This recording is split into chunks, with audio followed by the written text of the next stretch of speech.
This video is for my club members who have been acquiring the Baofeng, or Baofeng, however you pronounce it, radios, the UV-10R radios. This is basically how to use a radio. So this is the unboxing. All your radio is going to come with a charging cord that plugs into USB and also plugs into here, plugs into this little port. You may have to put it in there and give it a twist in order for the light here to turn red, which means it's charging. When it's finished charging, it will turn green. I'll tell you that it's fully charged. Okay, so this is great for using in the car when you're traveling. You can also use it in the hotel room. Comes with your antenna, which needs to come out one way or the other. Okay, your antenna screws right in, just like that. Do not operate this radio without the antenna. All right. It also comes with a charging 110 charger for your desk.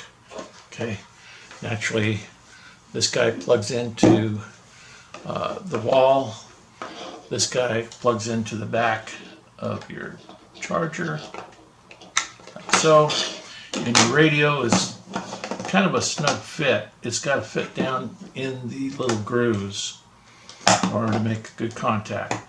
And when it does, the light up here, if this was plugged in, this would turn red, which means it's charging. Turn green when it's full.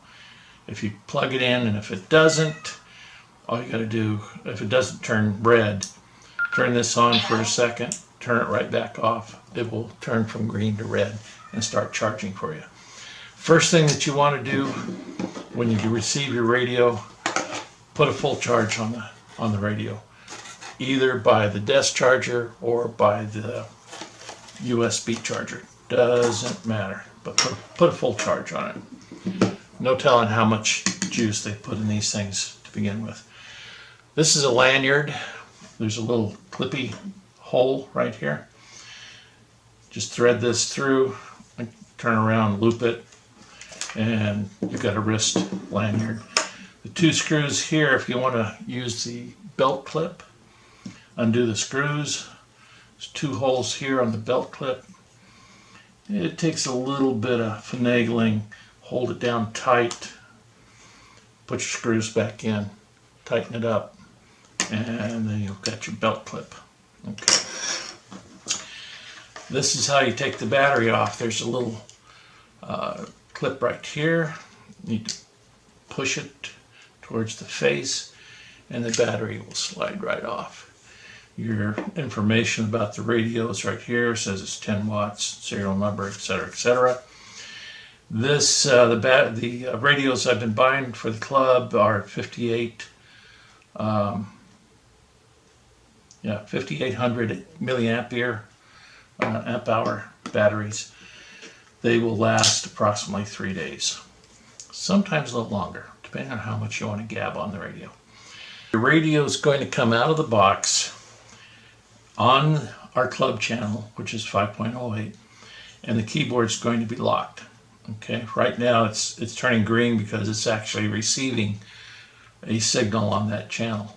Okay, the lower key here button actually has a key on it. This, when your radio's turned on, the volume's up, and you press and hold, unlock. the little girl tells you that the radio is unlocked. Okay, so press and hold again, lock, and it'll lock the radio. What it's doing is locking the keys here, so you can't accidentally change the channel. Should you want to change the channel, unlock it. Use the white keys, scroll up or down. There's 126 channels that I've programmed in here. 7, they're all FRS channels. So, 7, 8, 8, 1. okay, now she just said 8-1. Now that has nothing to do really with 508 other than 8-1 is the line on the spreadsheet that I programmed channel 5-8 because it's an Excel spreadsheet. So that's all 8-1. If you want to use this little number on the side, you can use that to get to your channel or just read 5-8. The biggest thing you want to watch is this little caret over here next to the CH. If you happen to press this button when it's unlocked, it drops to the bottom line. Nobody's going to be talking to you. You're not going to be talking to anybody because it takes you off of 508. So in order to get it back, you have to have the radio unlocked and press it again. Same thing with this button Channel up here. mode. Frequency mode. By using this one, it puts it into frequency mode. And now you don't see channel 508. Now we are on a VHF frequency, which is 146, which is, again, you're not going to be talking to anybody. Nobody's going to talk to you. So get it Channel back mode. to where it says CH for channel, and the caveat is next to the CH. You're good. Okay? Press and hold. Actually, one more thing. Up at the very top, just above the CH, if you quick press, you'll see that it goes from H to M to L, back to H. What that's doing is changing the power setting, high, medium, low, 10, 5, 1 watt. Okay, in case you happen to get close quarters, you want to save on your battery. Most likely you'll never use it. Want to go back and relock everything, press and hold. Lock. Now it's locked. Nothing is going to change. Okay. Side buttons. 1, 2, 3. The bottom button turns the flashlight on for you. Press it again, turns into a strobe. Press it again, it goes off. The center button is your transmit button. Press and hold. Red light comes on, means you're transmitting. Top button goes to FM radio. You get lost out in the forest, whatever, lonely, you can pick up FM radio stations. Once you change it, you have to unlock it and then use your white buttons to change the frequency to get to a FM radio station in that area. Okay, or you can press and hold and scare whatever animals are in the area. Whatever. Okay, just a signal device. You can press and hold the lower one in order to set the volume, if you wish. Release. Okay. Should you have any of these buttons pressed, you can turn the radio off and turn it back on. Channel mode. And it'll default back to the beginning where you're at right now. All right. This little trap door over here, should you have a microphone, this is where you'd place the microphone. This is a Kenwood plug setup. You can buy any of the Kenwood mics, 2-pin mics. Kenwood 2-pin mics. Motorola 2-pin, no go. No bueno. Kenwood 2-pin works fine. Put it in here.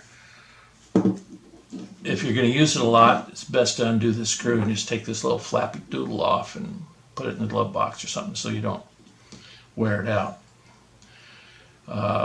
If you're not going to use it, just stick it back on there like that, because that keeps the water, dirt, grime, everything else out of there. Okay. That is about all I can tell you for this radio. I think we've gone over all the buttons. that's about it. Like I say, the radio comes already programmed. If there's some other channels, if you want NOAA, if you want to listen to the airport, if you want to listen to your local fire department, you can always get a hold of me and I can program those stuff into it. But I am not going to make it so it'll transmit on those channels, because you don't want to get into trouble. Okay, but you can receive those channels without any problem. All right, so anyway, that's the UV-10R. You know how to get a hold of me if you got any questions.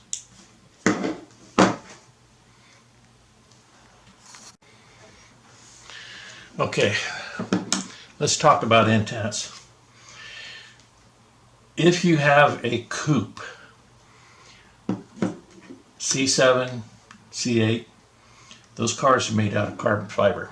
They use a lot of carbon fiber, I should say, in the roof, and they use solar glass. That in itself cuts down on this RF signal escaping the greenhouse. In other words, if you're inside your car trying to speak, that carbon fiber and the solar glass that they use nowadays will cut down on your signal strength going out of the car.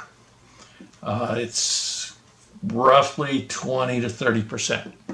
If you're talking to someone that's relatively close, within a mile or so, probably not going to notice the difference. You may get in a situation, if you're traveling with me, where I have an external antenna. I'm going to be talking probably 3-4 times the distance, because I have an external antenna, a really good external antenna, plugged into my radio. If you want to go to an external antenna on a coupe, this will have to be unscrewed. You buy an external antenna, you put it on the outside of the car. Get a hold of me, I'll give you the whole lowdown on how to do that. We use a small little magnetic antenna and we stick it to the glass. Yeah, I know, glass isn't magnetic, but you can put a little adhesive metal plate on the top of the hatch, uppermost portion of the glass, and put your antenna on there, and then run the wire to the inside of the car. You must follow directions when I tell you you've got to run the wire to the inside of the car.